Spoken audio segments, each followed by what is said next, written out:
பொறுமைன்னா என்ன? பொறுமைன்னா நம்ம ஒண்ணு விளங்கி வச்சிருக்கோம். யாராவது அடிச்சா வாங்கிக்கிறது, அது அமைதியா இருக்கிறது, யாராவது திட்டினா ஏத்துக்கிறது, அதுக்கு பேரெல்லாம் பொறுமை இல்லை சார். பொறுமை அப்படின்னு சொன்னா தேங்காய் மரத்தை நம்ம நட்டு வச்சோம் அப்படின்னு சொன்னா அது எப்ப காய் காய்க்கும்? வாழை மரத்தை நட்டு வச்சோம்னா அது எப்ப நமக்கு வாழைக்காய் தரும்? ஒண்ணுக்கு டியூரேஷன்ஸ் உண்டு. ஒரு பெண்ணு குழந்தை உண்டாயிருக்க 10 மாசம். சரி, நமக்கு எதெல்லாம் தெரிகிறதோ புள்ள 10 மாசம் கழிச்சு வரும். தென்னை மரம் 5 வருஷம் கழிச்சு தேங்காய் காய்க்கும், மாமரம் 5 வருஷம் கழிச்சு காய்க்கும். இதெல்லாம் தெரிஞ்சு வச்சிருக்கோம், பொறுத்துக்கிட்டு இருக்கோம். அப்படித்தானே? பெருமானார் சொன்னாங்க, சபுர்னா என்ன தெரியுமா? நீ தெரியாத விஷயத்தில் பொறுப்பதுன்னாங்க.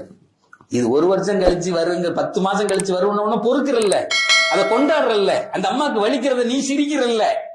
பெருமானார் சொன்னாங்க, சபுர் அப்படின்னா என்ன அர்த்தம் தெரியுமா? சிஸ்டத்தோடு பொருந்தி போவதுன்னாங்க. உனக்கு எதுக்கெல்லாம் டியூரேஷன் தெரியலையோ, காலம் வரலன்னு சந்தோஷமா இருக்கணும். என் நல்லா நிகழ்த்தி காமிப்பான், அதுக்கு பேர் தான் சபுர்.